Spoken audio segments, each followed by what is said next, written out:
तो फिल्म की शुरुआत होती है एक मिलियनर आदमी रिची को दिखाते हुए जो अपना फैमिली बिजनेस रन करता है। आज उसकी सक्सेस पार्टी पर हम उसकी पूरी फैमिली और उसकी वाइफ हंटर को भी देख पाते हैं। सब बहुत ज्यादा खुश थे। हंटर की जब से शादी हुई थी वो अपने आप में ही काफी अकेला महसूस करने लगी थी, क्योंकि हंटर के अलावा उसकी पूरी फैमिली बिजनेस के लिए चली जाती थी। उसे घर में बहुत अकेला फील होता था। अकेलेपन को काटने के लिए वो या गेम्स खेलती थी, स्केचिंग करती थी या कुकिंग करती थी, लेकिन उस सब के बावजूद भी वो थक जाया करती थी। पूरा दिन उसे इंतजार रहता था कि कब रिची घर आए और वो रिची से बहुत ज्यादा बातें करे, लेकिन जब जब वो रिची से बातें करती थी तो रिची अपने फोन में बिजी रहता था। उसे वो अटेंशन मिली ही नहीं जो वो चाहती थी। ऐसे ही दिन गुजरते रहते हैं और एक दिन हंटर को पता चलता है कि वो प्रेग्नेंट है। ये बात सुनकर वो बहुत ज्यादा खुश हो जाती है और इस बारे में रिची को भी बताती है। रिची खुश होकर एक फैमिली डिनर प्लान कर लेता है, जहाँ पर बैठकर ये लोग इस बड़ी न्यूज को अपने मॉम डैड से शेयर करने वाले थे। सभी लोग ये खबर सुनकर बहुत ज्यादा खुश हुए और इस टाइम पर हंटर चाहती थी कि सब लोग उसकी वो कहानी सुनी कि कैसे उसे प्रेगनेंसी का पता चला। लेकिन दोबारा ये रिची के डैड ने उसकी बात काट दी और ये लोग अपने बिजनेस डिस्कशन में लग गए। इस मर्तबा हंटर को इतना ज्यादा अकेला फील हुआ कि उसे गुस्सा आने लगा। उसने टेबल पर देखा और उसे एक गिलास में बर्फ नजर आई और गुस्से में उसने बर्फ ही खाना शुरू कर दी और बर्फ खाने की आवाज से सभी लोग बहुत ज्यादा तंग हो गए। खैर, रिची की मॉम ने उसको समझा और उन्हें लगा कि हंटर ने ऐसा अपनी प्रेगनेंसी की वजह से किया है। अक्सर लड़कियों को ऐसी हालत में डिप्रेशन हो जाता है, इसलिए अगली सुबह हंटर के डिप्रेशन को दूर करने के लिए वो हंटर को एक बुक देकर जाती हैं। हंटर चाहती थी कि रिची की मॉम बैठकर अभी भी उनसे बात करें, लेकिन रिची की मॉम भी यहाँ से चली गई। खैर, अब वो बुक पढ़ने लग जाती है और इसी बुक में लिखा था कि इंसान को अपने डिप्रेशन को दूर करने के लिए हर रोज कुछ नया करने का ट्राई करना चाहिए, कुछ ऐसा जो उसने कभी पहले ना किया हो, ना ही एक्सपेक्ट किया हो। ये सोचते हुए उसके दिमाग में एक अजीब ख्याल आता है और वो उठकर एक मार्बल बॉल खा लेती है। और हैरानी की बात थी, ये खाने के बाद उसे इतना अच्छा फील हो रहा था जैसा उसे पहले कभी नहीं फील हुआ था। थोड़ी देर बाद जब रिची घर आता है तो वो नोटिस करता है कि हंटर आज बहुत ज्यादा खुश है, पिछले दिनों से भी ज्यादा। रिची उससे खुशी की वजह पूछता है तो हंटर बताती है, आज मैंने कुछ बहुत अनएक्सपेक्टेड किया और उसी वजह से मुझे अपने पे बहुत खुशी हो रही है।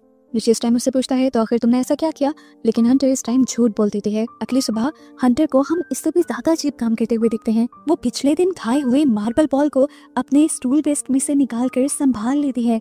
अब जहाँ हंटर पहले ही अपने अकेलेपन से लड़ रही थी, वहीं पर रिची की मॉम भी अब हंटर से अजीबोगरीब सवाल करने लग गई, जैसा कि वो शादी से पहले क्या करती थी, उसकी फैमिली क्या करती थी। अब हंटर जो थी वो एक मिडिल क्लास बैकग्राउंड से थी। उसे अपने बारे में बताते हुए थोड़ी सी शर्मिंदगी भी होती है और ये सब सुनते हुए रिची की मॉम उससे कहते हैं, तो फिर तो तुम बहुत ज्यादा लकी हो कि तुम्हारी शादी रिची से हो गई और तुम्हारी दुनिया ही बदल गई। हंटर उनकी बातों से और दुखी हो गई क्योंकि वो अपनी लाइफ से अभी भी सेटिस्फाई नहीं थी। आज उसे इतना ज्यादा बुरा लग रहा था कि अपनी फीलिंग्स को कम करने के लिए उसने सफाई करना शुरू कर दी और तभी वैक्यूम क्लीनर के साथ एक थंब टैग जुड़ गया। वो नुकीला था लेकिन फिर भी हंटर को उसे खाने का दिल किया। उसने मुंह में भी डाल लिया, लेकिन ये थंब टैग उसकी जुबान में बुरी तरह चुभ गया। पहले तो उसने निकाल कर उसे किचन काउंटर पर रख दिया, लेकिन पूरा दिन उसे यही फीलिंग आती रही कि उसे खा लेना चाहिए। इसलिए जोश में आकर उसने थंब टैग मुंह में डाला और आखिर निगल लिया। खाते हुए ये थंब टैग उसकी पूरी फूड पाइप को चीरता हुआ गया था। इन्हीं उसके जिस्म के अंदरूनी हिस्से भी जख्मी हो गए थे, लेकिन उसके बावजूद ये थंब टैग खाने के बाद भी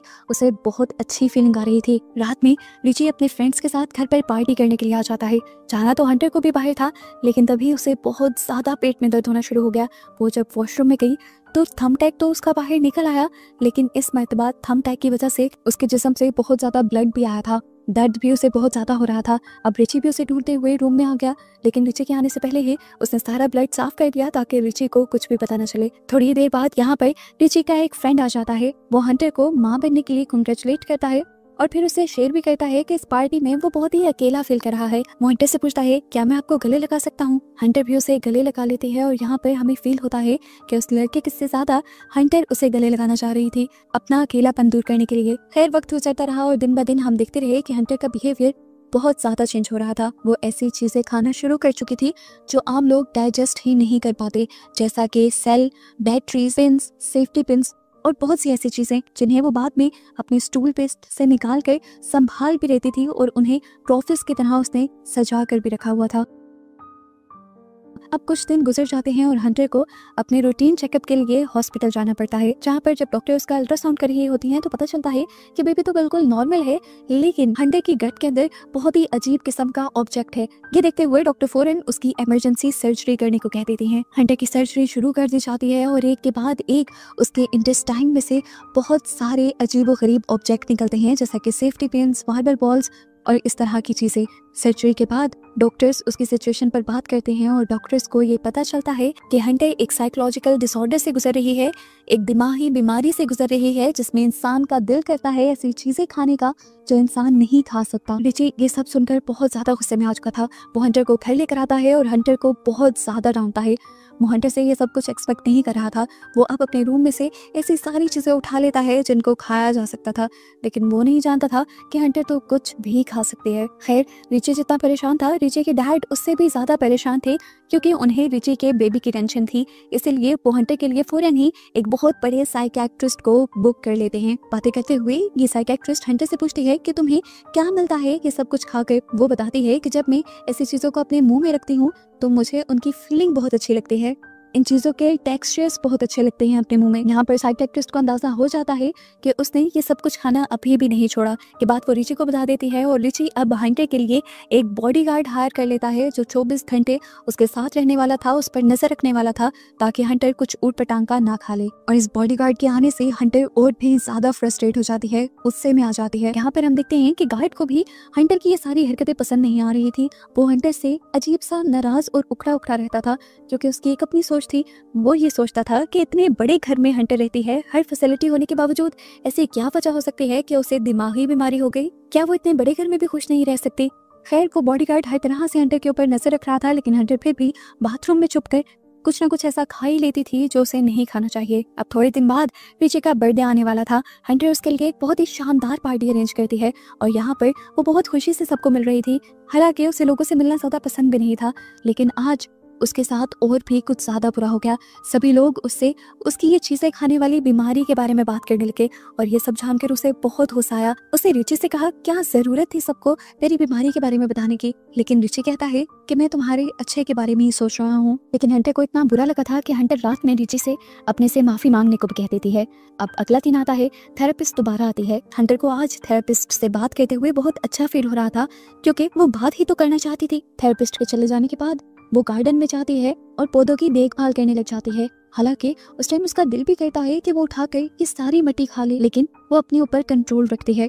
अब अपने हाथ धोने के लिए जैसे ही वो वॉशरूम में जाती है तो सुनती है कि रिची उस थेरेपिस्ट को पैसे दे रहा था ताकि वो थेरेपिस्ट हंटर की एक एक बात उसे बताए। ये सुनते हुए हंटर बहुत ज्यादा पैनिक हो गई कि पता नहीं क्या क्या बातें थेरेपिस्ट ने रिची को बताई होंगी। वो बिल्कुल टूट गई, उसे बहुत सदमा हुआ, लेकिन उसने किसी को शो नहीं किया। रो रो कर उसका बुरा हाल हो गया था। अपने आप को छुपाने के लिए वो बेड के नीचे चली गई और तभी उसका गार्ड उसे ढूंढते हुए बेड के नीचे आया। उसके गार्ड को भी आज उसकी हालत पर तरस आ गया था। वो उसके अकेलेपन को समझने लगा था।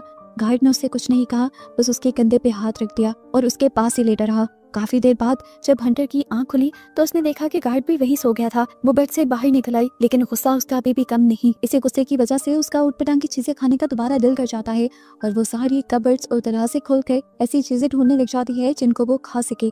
उसे यहाँ पर एक स्क्रू ड्राइवर मिलता है और वो उसे ही निकल लेती है, लेकिन उसे निकलने की वजह से उसकी तबीयत बहुत ज्यादा खराब हो गई थी। ये स्क्रू ड्राइवर उसके गले में फंस गया था। उसके गले से अजीब आवाजें आने लगी थी और वो नीचे गिर गई। ये आवाजें सुनकर उसका गार्ड भी उठ गया और फौरन उसे देखने लगा। उसकी हालत इतनी खराब थी कि उसने एम्बुलेंस को बुला लिया। फौरन उसे हॉस्पिटल ले जाया गया, जहाँ से ऑपरेशन करने के बाद उसके गले से उस स्क्रू ड्राइवर को बाहर निकाल लिया गया। शुक्र था कि उसके बेबी को नुकसान नहीं हुआ था। अब रिची और रिची की फैमिली को हंटर से ज्यादा हंटर की बेबी की टेंशन हो गई थी, इसलिए वो फैसला करते हैं कि वो हंटर को एक साइकिक हॉस्पिटल में भेज देंगे, जहाँ 24 घंटे उस पर नजर रखी जाएगी और ऐसे उनका बेबी सेफ रहेगा। बेबी के पैदा होने के बाद वो आजाद हो जाएगी, यानी वो घर वापस आ जाएगी। हंटर मान तो नहीं रही थी, लेकिन रिची ने कहा कि अगर तुम इन पेपर्स पर साइन नहीं करोगी तो मैं तुम्हें डाइवोर्स दे दूंगा। इस वजह से उसे ये सब मानना पड़ा। उसका गार्ड जो अब उसकी फीलिंग समझने लगा था, उसे अब हंटर की हालत पर बहुत तरस आने लगा था। खैर, अगले दिन दिखाया जाता है कि हंटर को छोड़ने के लिए रिची की पूरी फैमिली जा रही थी और साथ साथ उसका गार्ड भी था। तभी जाते हुए एकदम से हंटर वापस अपना चार्जर लेने के बहाने घर के अंदर चली जाती है और उसका गार्ड भी भागते हुए उसके पीछे आता है। यहाँ गार्ड दिखता है कि हंटर वहाँ से भागने की कोशिश कर रही थी। इस मर्तबा गार्ड को भी उस पर तरस आ गया और उसके बारे में किसी को बताने के बजाय उसने हंटर को यहाँ से भागने का मौका दिया। और जैसे ही बाकी सब लोग घर के अंदर आए तो उसने सबको हंटर से डिस्ट्रैक्ट करने के लिए बताया कि वो दूसरे रास्ते की तरफ भाग गई है। जबकि कुछ ही देर बाद हमें दिखाया गया कि हंटर भागते हुए जंगल के रास्ते से एक होटल आ पहुंची थी, जहाँ आकर वो सबसे पहले इस होटल के बाहर से बहुत सारी सॉइल यानी मिट्टी लेती है और होटल के अंदर एक रूम बुक करके उसे खाने ले जाती है। फिर थोड़ी देर बाद वो रिची को कॉल करती है और उसे बताती है कि मैं वहाँ से भाग आई हूँ, मुझे तुम्हारे साथ रहना ही नहीं। और मैं ये बेबी भी तुम्हारी ही वजह से ले रही थी, लेकिन तुमने मुझे ठीक तरह से एक्सेप्ट ही नहीं किया, तुमने मुझे टाइम भी नहीं दिया और अब तो तुमने मुझे डाइवोर्स की धमकी दे दी है और अब मुझे ये बेबी भी नहीं चाहिए। रिची को ये सारी बातें सुनकर बहुत दुख हुआ।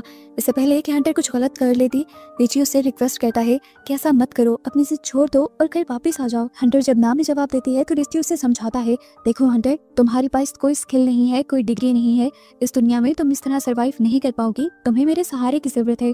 लेकिन हंटर रिची की बात ही नहीं सुनती और कॉल काट देती है। पूरी रात वो टीवी देखते हुए और सॉइल खाते हुए गुजारती है। हंटर अगले दिन उस होटल से भी निकल जाते हैं और अपनी मॉम को कॉल करते हैं, अपने साथ होने वाली ये सारी चीजें बताती है। उसे आज अपने पे ही गुस्सा आ रहा था। वो जानती थी कि ये सब उसके साथ क्यों हो रहा है। ये मसला उसे अब से नहीं था बल्कि बचपन से था, क्योंकि उसके बायोलॉजिकल फादर, असली डैड उसे छोड़ गए थे। उसकी मॉम बहुत ज्यादा रिलीजियस थी, इसीलिए वो इस दुनिया में आ गई, नहीं तो आज शायद वो पैदा भी ना होती। ये सारे एहसास उसे आज तक तंग करते थे। आज उसने फैसला कर लिया था कि वो अपने असली डैड से मिलकर ही रहेगी। अपनी मॉम से जबरदस्ती उनका पता लेते हुए वो उनके घर पहुंच जाती है। यहाँ जाने पर वो देखती है कि किसी की बर्थडे पार्टी चल रही थी। ये उसके स्टेप ब्रदर की, यानी उस आदमी के बेटे की बर्थडे पार्टी थी। उन्होंने हंटर से कुछ भी नहीं पूछा, क्योंकि उन्हें लगा कि हंटर उनके बेटे की किसी दोस्त की मॉम है, लेकिन उसने बताया कि मैं यहाँ की गेस्ट नहीं बल्कि मैं तुम्हारी बेटी हूँ। ये सुनते हुए वो आदमी उसे अकेले में ले जाता है और पूछता है कि आखिर तुम यहाँ क्यों आई हो। लेकिन यहाँ पर हंटर उल्टा ही उससे सवाल कर लेती है कि आखिर तुमने मुझे छोड़ा क्यों, और अगर छोड़ना ही था तो तुम मेरे मॉम के साथ रहे ही क्यों। तो वो आदमी कहता है, हाँ मैं मानता हूँ कि मेरी गलती है, मुझे ये सब नहीं करना चाहिए था, लेकिन जब मैंने ये सब किया था मैं अपने आप को बहुत ताकतवर मानता था और अपनी ताकत के ही नशे में मैंने तुम्हारी मॉम के साथ बहुत बुरा किया। लेकिन जब मैंने जेल में इस जुर्म में 7 साल गुजारे तो मुझे समझ आ गई कि अच्छा क्या है और बुरा क्या। यहाँ ये दोनों बातें कहते कहते बहुत ही ज्यादा इमोशनल हो जाते हैं। हंटर को फील होता है कि यह आदमी अपने किए पर शर्मिंदा है, इसलिए वो उससे कुछ ना कहकर यहाँ से बाहर चली जाती है। अब उसकी मॉम ने भी उसे अपने साथ रखने से मना कर दिया था और रिची का घर तो वो छोड़ आई थी। उसे अब अपनी लाइफ में मूव ऑन करना था, आगे बढ़ना था जैसे वो चाहती थी। वो एक डॉक्टर के पास जाती है और उनसे अबॉर्शन पिल लेकर एक पब्लिक वॉशरूम में अपना अबॉर्शन करती है। वो जानती थी वो जो कर रही है ठीक कर रही है। अभी तो वो अपनी जिम्मेदारी भी उठाने के काबिल नहीं थी, तो वो एक बच्चे की जिंदगी अपनी ही तरह खराब नहीं कर सकती थी। अपने डैड से बात करने के बाद उसकी सोच में काफी तब्दीली आई थी और अब वो एक नई लाइफ जीने के लिए तैयार थी। और बस हंटर को ये दिखाते हुए उसकी ये कहानी खत्म हो जाती है।